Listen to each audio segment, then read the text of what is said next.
There's a really famous song by Barbara Streisand, and it's called Where Is It Written?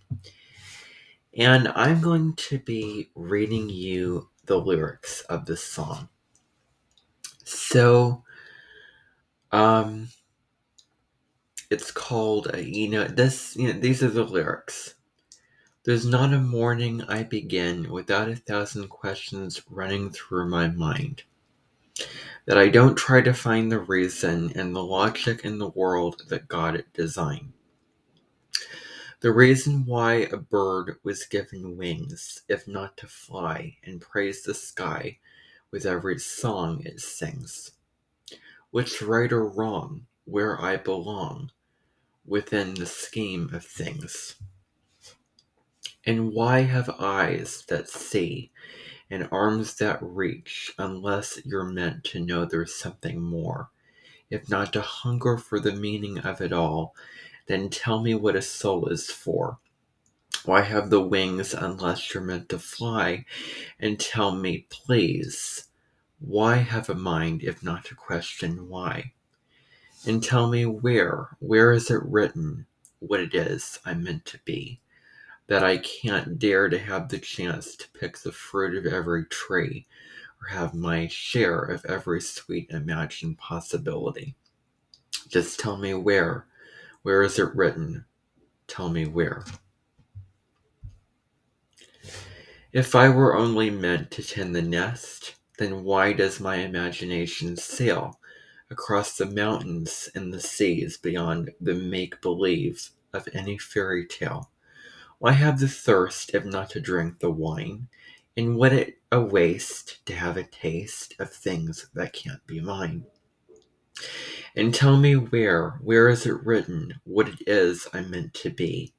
That I can't dare to see the meanings in the mornings that I see, or have my share of every sweet imagined possibility. Just tell me where is it written? Tell me where. Or is it written anywhere? Or if it's written anywhere.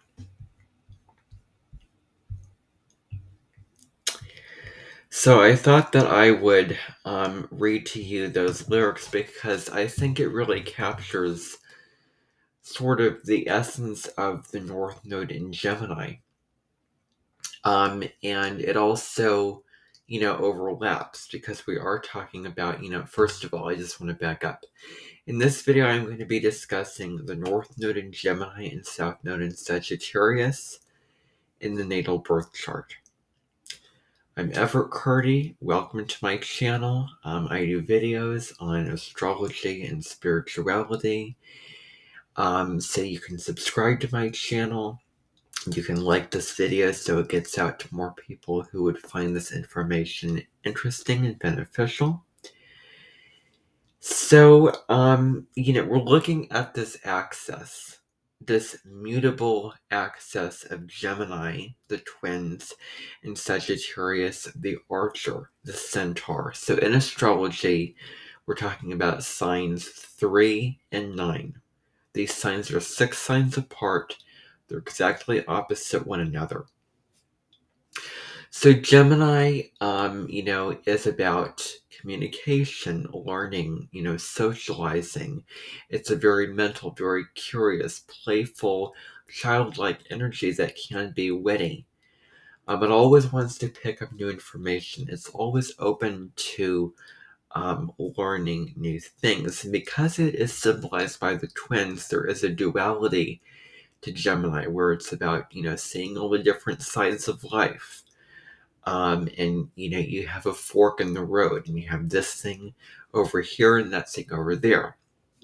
And so that also is an indicator that Gemini can get itself, away and in a tizzy of the multiple things that it's interested in and wants to do, where there's a lack of focus of direction. And with Gemini energy, there's all these little individual pieces of information. But where is the wisdom and the meaning in that information? That's Sagittarius energy. Because Sagittarius energy weaves all those threads together. It's exactly opposite.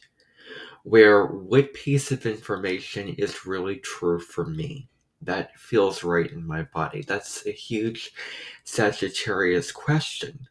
It's all about new experiences, uncovering the meaning through experience as opposed to getting bogged down in the details in the information. Sagittarius is much more big pictured, it's much more spiritual, more philosophical, and it comes to living a life that is in alignment with your truth and moving in a direction of freedom and joy and independence and taking the most advantage of your life.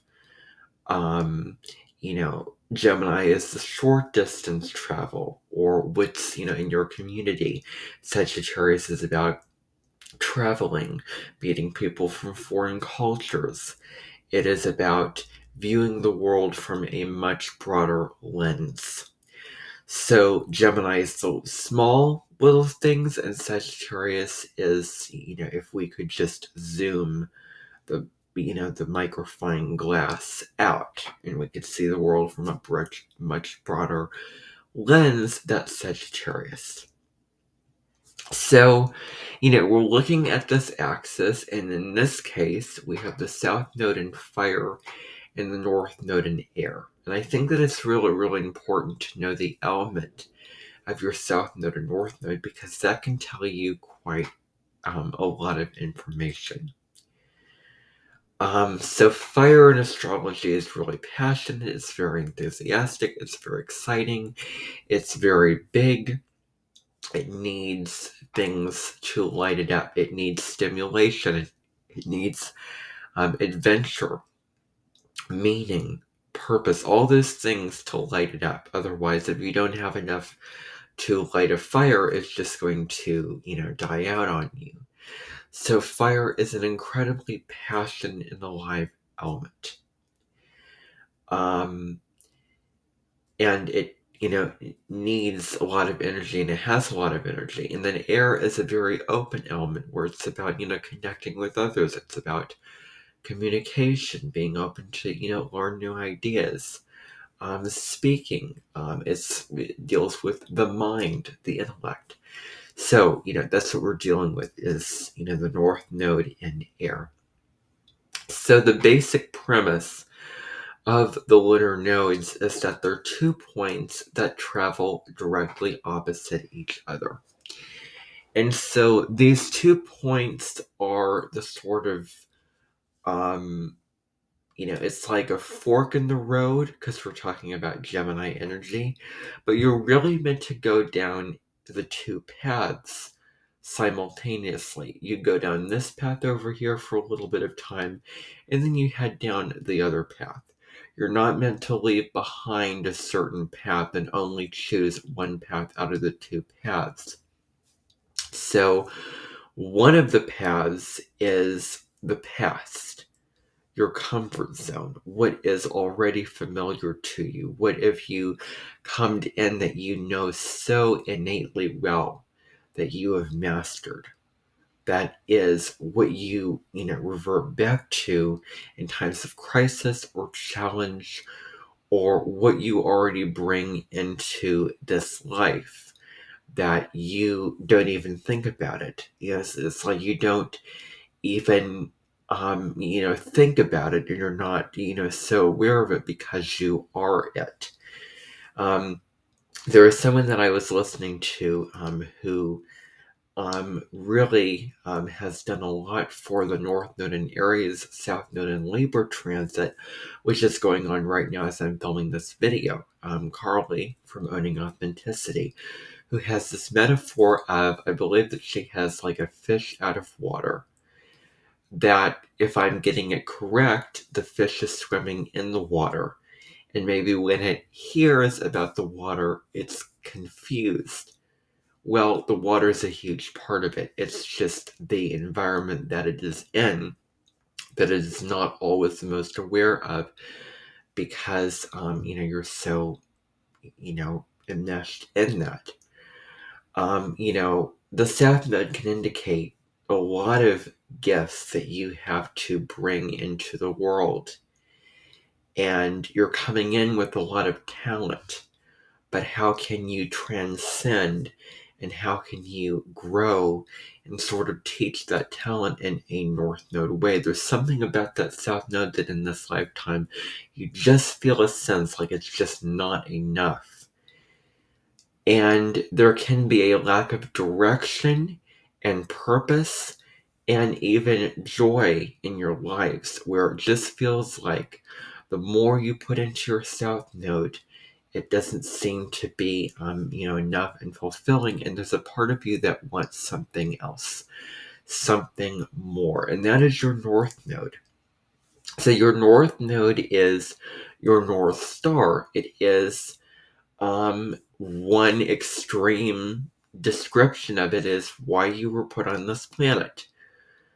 That God or your higher power put you on this planet for a certain reason and for a certain purpose. And your soul was meant to move in the direction of your North Node while still taking the talents that you have that are South Node gifts. And then you can overlap it. And then you can move into your North Node when you recognize the South Node gifts and balance it out with that North Node energy. So the North Node isn't always the most comfortable. It isn't always the most familiar. It's new territory for you. But it's key for, learning and evolution in this lifetime to, move into, whatever your North Node is, sort of the skills that you have planned inadvertently to develop in this lifetime. So it's like, in this lifetime, you're going to school, and these are the things that you need to learn, and that is your North Node. So there's many different ways to think about it, and I think the school symbolism is so key because we are talking about Gemini energy here. So, delving into this particular placement, I know that was a long introduction. So the South Node in the sign of Sagittarius, the people who have this placement, personally, I know someone very, very well from a family point of view. My dad has this particular placement. So the South Node in Sagittarius, as I said before, or maybe I didn't say this, can be a sign that is about truth, and it is about your truth. South Node and Sagittarius people, I think, come in with a strong sense of their own personal truth, that they know like the back of their hand, that they have spent lifetime after lifetime moving in a direction of their personal truth and finding what is true for them and living that kind of life. Where they were, trusting their intuition, trusting that inner guiding compass of what is right for them, because the high road of Sagittarius is that their spiritual sense of their life is very up in the charts. They have a strong sense of intuition and self-knowledge and wisdom. There are going to be some limitations with that wisdom, and I'm going to get into that. So the South Node in Sagittarius can be, dogmatic, defensive. In a conversation, when you're speaking and you're sharing, this is what I think, this is what I feel, these are my ideas. This is what I really have to share and what I have to say. Then could the South Node in Sagittarius person cut the other off? Could the South Node in Sagittarius person defend their point of view to the core, and know their own sense of truth and be so enmeshed in that truth that, this is the way that it is. This is, the right way, and there's nothing past this. And so when the South Node and Sagittarius people are in that mindset, that is not, that's not on path for them, necessarily speaking. So I'm going to talk about that a little bit later. But another key aspect is something that really is a huge life area, because Sagittarius corresponds to the ninth house, which rules religion over religion, a certain faith that you blindly devote your life to. That there is this blind faith that you surrender and you want answers. Because one of the things about South Node and Sagittarius is they want something that they can rely on. They want a certain structured system. And it's easy to fall back on the God complex of wanting a savior or a teacher or a mentor. And I think that in previous lifetimes they've been in, if you have that, beliefs, I'm saying it just because that's a huge part of the South Node in Sagittarius, but another part of it is your early life. That there were these teachers that sort of taught the South Node in Sagittarius person to the point of indoctrination, perhaps, where they said, I'm the right ones for you. I have all the answers. I have what you need. And when that South Node and Sagittarius person went along with that, they were perhaps sorely disappointed. And it wasn't what they were looking for. There's certain maybe family traditions or customs that may have been true, especially when it comes to family traditions and family history, because that's also a small part of the South Node is family history. It can also lend itself to more ancestral, areas. But anyway, so with these religion, these are the rules, these are the commandments of God. This is what you should and shouldn't do. And there are these, rules, these kind of standards, and you're just, surrendering and blindly, not really lifting a finger and relaxing into this. While there may be a part of it that may not truly be right for you. And so it's going to be really, really key for moving into the North Node side later on. But we're talking about the Sagittarius. I find that when I do these videos, it's so easy to move into talk about the North Node and tie that in. I'm trying to keep those very separate. So, indoctrination into a certain religion or certain philosophy. Perhaps very, very philosophical, where this is the way that I live my life. This is my perspective. These are my beliefs. This is my outlook. One of the key images that I get for Sagittarius is someone who is very familiar with globe trekking, traveling around the globe, traveling to many, many different places, having the freedom, a wanderer, an adventurer, a someone who went on perhaps religious pilgrimages. Like I think of those, religious pilgrimages, like moving throughout the lands, and devoting yourself to something higher than yourself, to something of a more universal truth. And so that's another key here, is that wisdom, and there is a prioritization and an importance put on wisdom and universal truth above all else. So these are the truths, these are the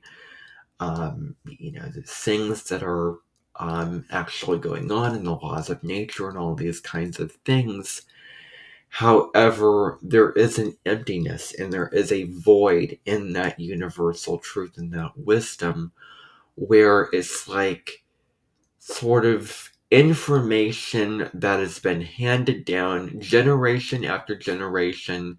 This is the way it is. But now let's ask questions about it. And I think that for this particular placement, just say it is what it is. These are the rules. This is how it's done. All those kind of things. I don't know about that. I really, don't know about that because now, there is this opportunity with that North Node to move into some more nuance.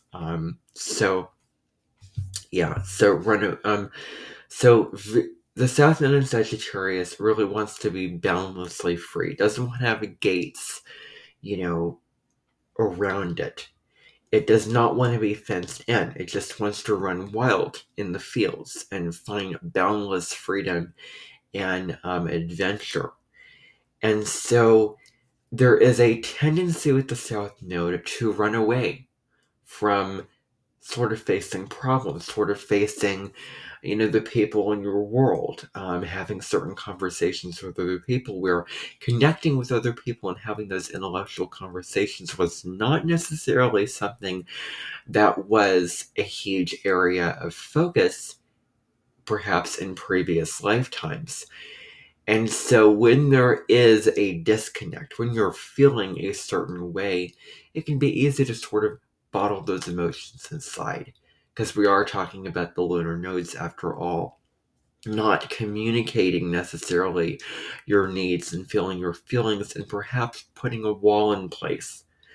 Being closed off in a way where instead of, just um, connecting with somebody else, sharing what's on your mind, you just go off on your own, travel somewhere, go off to the next location, like I'm only here for so long, and you can't catch me, I'm going to go somewhere else now, and keep exploring something else. So that is one of the things where there is this sort of, you're sort of tapping your feet and you're sort of having ants in your pants and, moving about and waiting for the time when you can leave and move on that quest of freedom, and, personal truth. So, that's one of the things to look out for is that restlessness, for freedom where you're not really focusing on what's really right in front of you. So I spoke earlier about defensiveness in conversations with, defending, your truth, this is the way it is, and being argumentative when you're hearing something that you don't agree with or you don't buy or you don't like.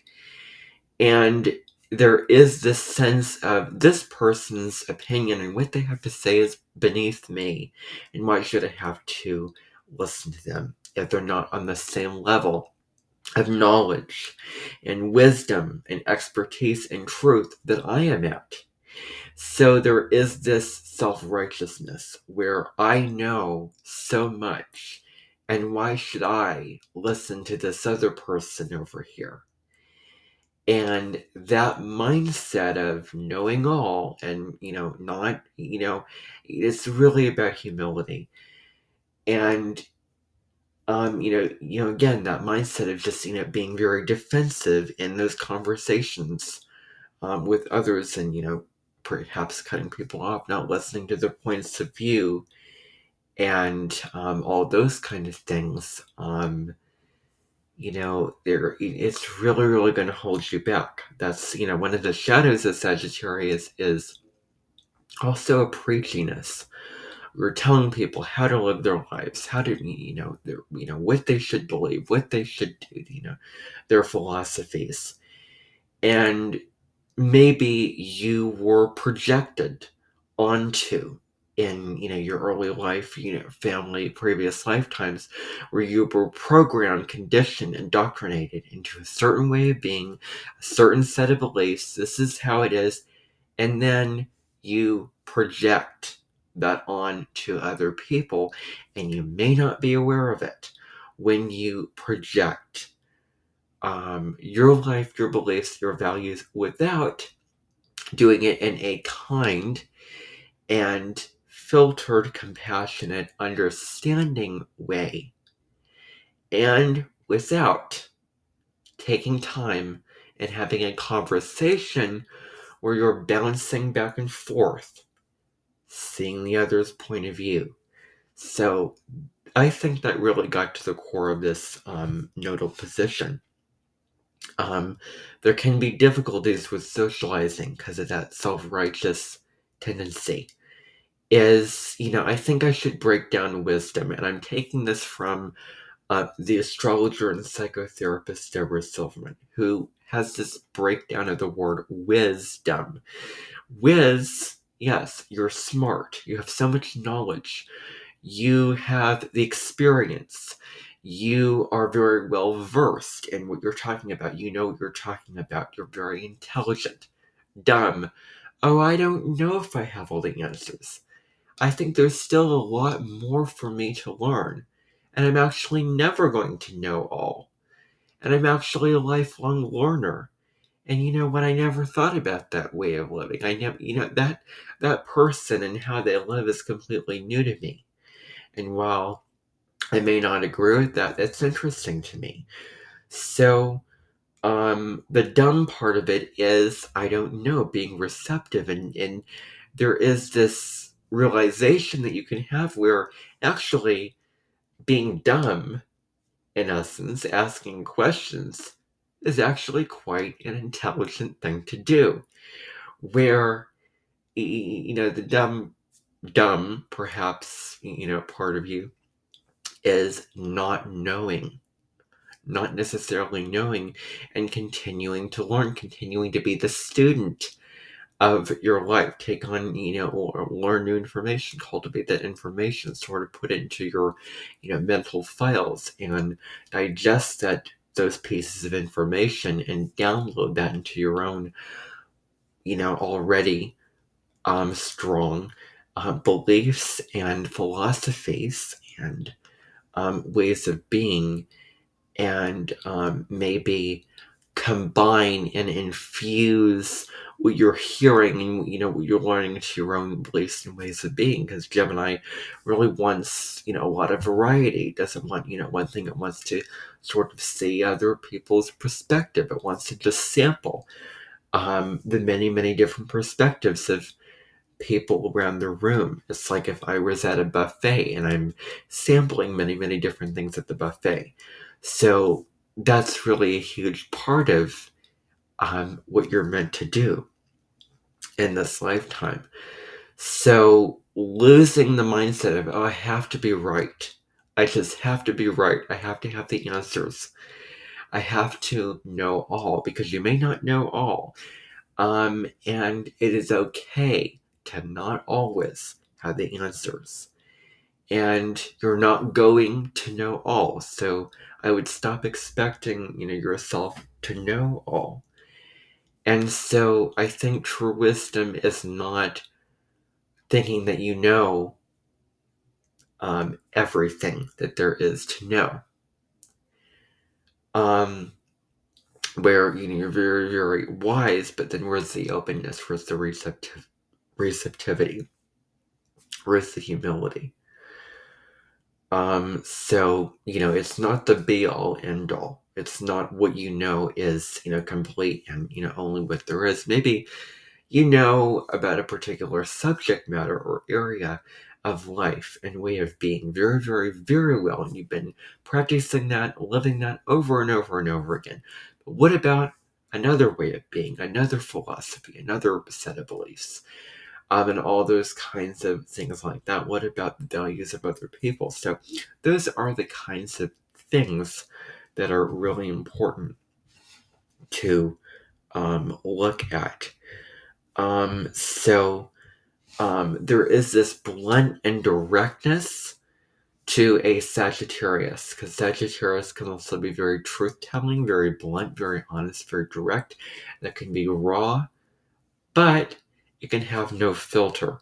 So you say something, it's, blunt and honest, and then it offends or, hurts or rubs somebody the wrong way. And being mindful of communicating your thoughts, your feelings, your beliefs in a productive, kind, constructive, practical way that is appropriate for the situation, that is appropriate for that conversation and interaction that you are having.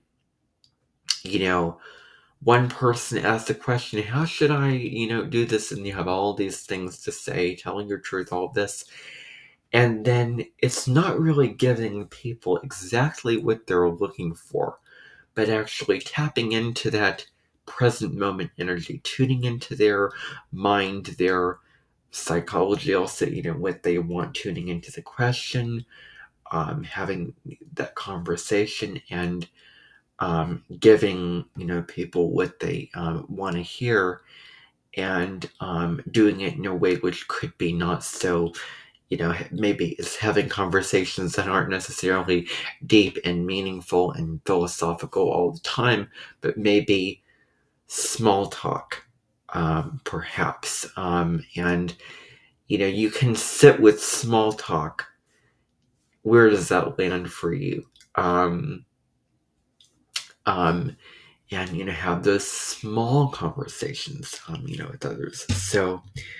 Um, So you're used to sort of staring off into the horizon and asking the big questions, pondering the big questions, dropping down into that space of, wisdom, and wanting the truth, being a seeker of the truth, and all those kind of things. And in past lifetimes, you may also have been very philosophical. Love to travel, love to explore, have fun, travel around different cultures. And again, very big picture mindset. But then, what are all the different sort of pieces that you need to sort of look at? And that's basically your Gemini North Node. Um, so, what will your life actually consist of in terms of what is intellectual? Whereas the intellectual substance and that spiritual wisdom, philosophy, all of that.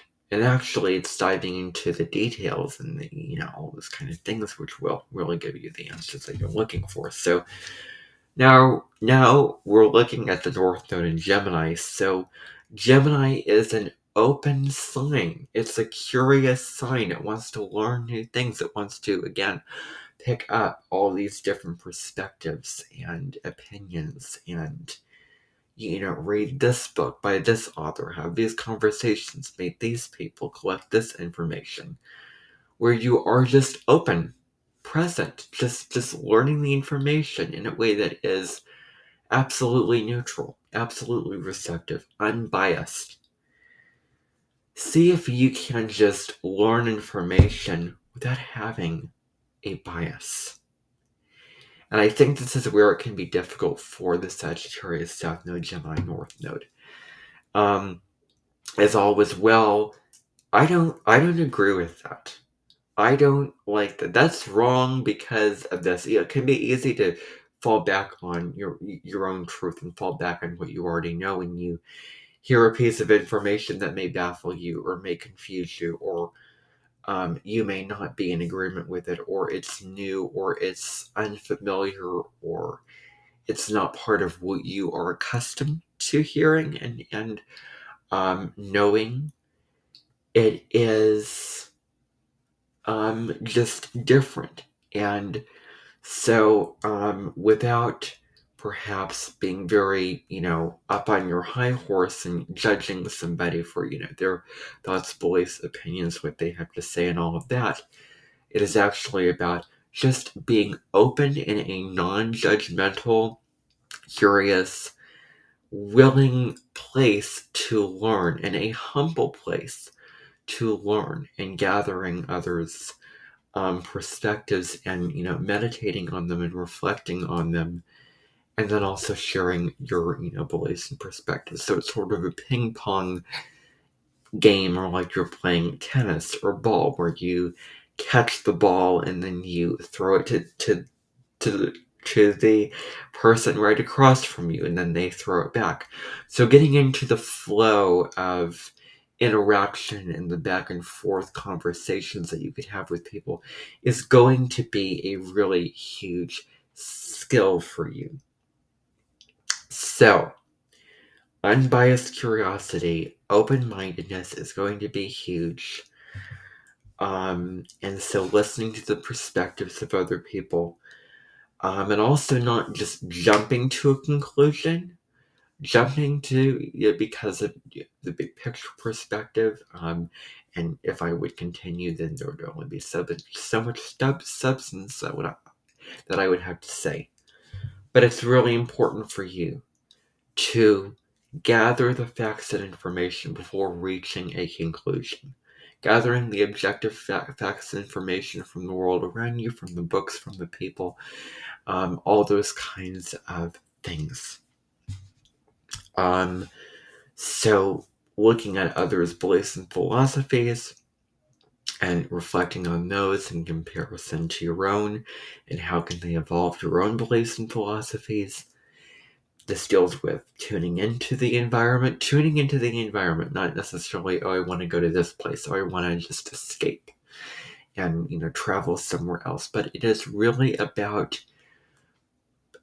tuning into your community, your close circle of friends, your neighbors, your family, your friends, the books on your shelf, all of these little details in your life that can make up for the gaps that you've probably been feeling like, I'm just not getting the answers. I'm just not getting that truth and that sense of spiritual fulfillment that I want to. And maybe that's because you've been, way up here, and that you need to sort of sizzle down into, the little details and the small things to find the answer. Maybe climbing Mount Everest will not give you the answers that you're looking for. Maybe just in a park talking to somebody will give you more answers than you thought that you would ever get from traveling to this place, and continuing to shoot your arrow in another place, and going somewhere else and wanting the next best thing, and all those kinds of things like that, where there is this hunger to learn, hunger to explore, and you have the opportunity to do that in a more intellectual way, which is Gemini. So learning new things is also a huge part of this. Learning new things that you never knew before. Again, being open to learn new things. I never thought about it like that, or all that kind of thing. Really expanding your mind, opening your mind to new things. So taking in new information with openness and humility. You're also here to really engage in, writing, speaking, teaching, choosing careers that will sort of tailor you to those areas, those intellectual areas of communication, is really, really important, in taking all the wisdom and knowledge that you have and teaching it on to others, and also learning from others. So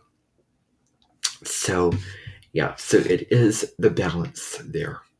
Because Sagittarius can be the one who embellishes, or the one who just teaches the information. But now it's time for you to learn, gather the facts, all those kind of things like that. So, having, again, healthy conversations where you're, one person speaking, the other is listening, without argumentation, without the two people cutting off. Getting into the flow of conversations. holding space for the other person and what they have to say and what they think, and hearing their viewpoints. And with that comes a need to better pick up and be more tuned to social cues when people want to say something, when people are feeling a certain way or have something on their mind, or and the message that they're trying to say through the words that they are verbalizing. And maybe coming back to the idea of religion and philosophy, that instead of getting caught in the need for certainty, that the blind faith of this is how it is, this is what I know, actually thinking for yourself and asking why, like exploring.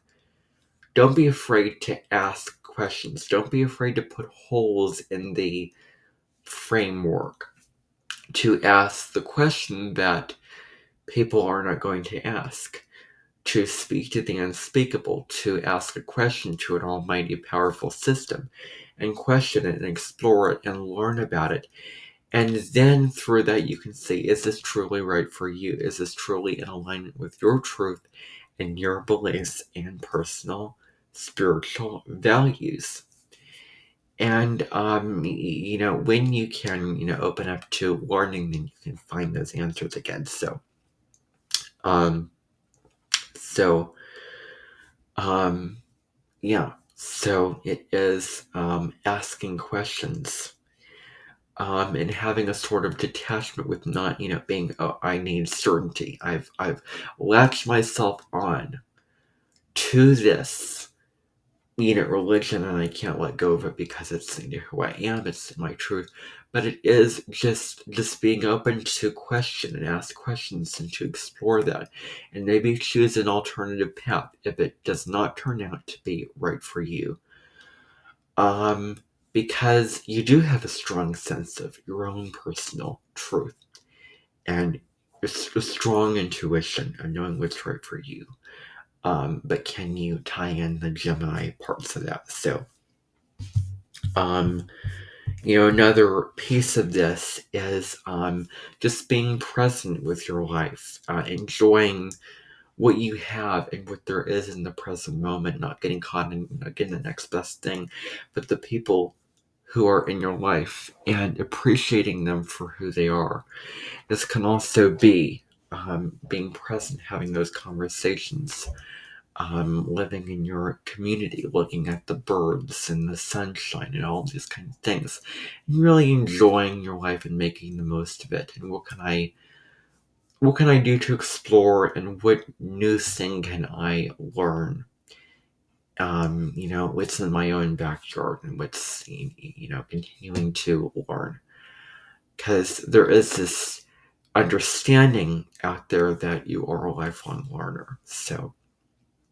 Um, so it is, really opening up to that presence and what's available for you to learn in your environment. And so with Gemini, it's a really adaptable sign. It's a very malleable sort of chameleon-like sign, where it's not so stuck to a certain way of being. It's very adaptable, and it has a real knack for making the most of what's available to it, instead of just making the most of what's available to it in the present moment, exploring what there is to explore, using what you have, all those kind of things like that. So and then another thing with this is communicating your needs to another person is also huge here, because there is this wall, there is this sort of shutting down, not wanting to opening up, not necessarily wanting to have those conversations with another person, because it may be difficult to open up and communicate and be open about your thoughts and feelings. But this is going to be a huge skill in this lifetime to learn and integrate, is that this is, I need this freedom, or just being open, connecting with others is really what it comes down to, not cutting yourself off. So the final thing with this is there's a song that I actually came up with in honor of this North Node. It's available on my channel. Just type in the name of my channel and Malika's Hut. And I think that song is so symbolic. And I have a description under the video of it about this globe trekker who arrives in somewhere in South Africa, and he gets to this hut where there is someone whose name is Malika, who goes to this particular hut and is on a globe trekking journey. So the story goes. So exploring the mountains, the hills, the valleys, the oceans, all these kind of things, looking for answers. But then this person comes across a hut. And then there is this soul realization and this soul need to just stop in this person's tracks. And when this person stops and looks around to its environment, it takes time. This person takes time to reflect on what it's, where he has already been, what he has already explored, and tuning into the already present environment as opposed to continually traveling, moving somewhere else, searching and searching and searching, moving, continuing to travel somewhere else, go somewhere else. So then there's this hut, and then there's this Malika who comes out and, nurtures this person. This person puts his feet in water, probably gets like a massage or, those kind of things, sits down, has a conversation with this person, and finds a certain kind of meaning, special meaning from that experience. So I really thought that I would share that. I really hope that you enjoyed tuning into this video. I hope that you found it really informative, and I hope that, I wonder what you took away from this, what your thoughts are on that. I'd love for you to comment below. I hope that you enjoyed. I'll see you next time.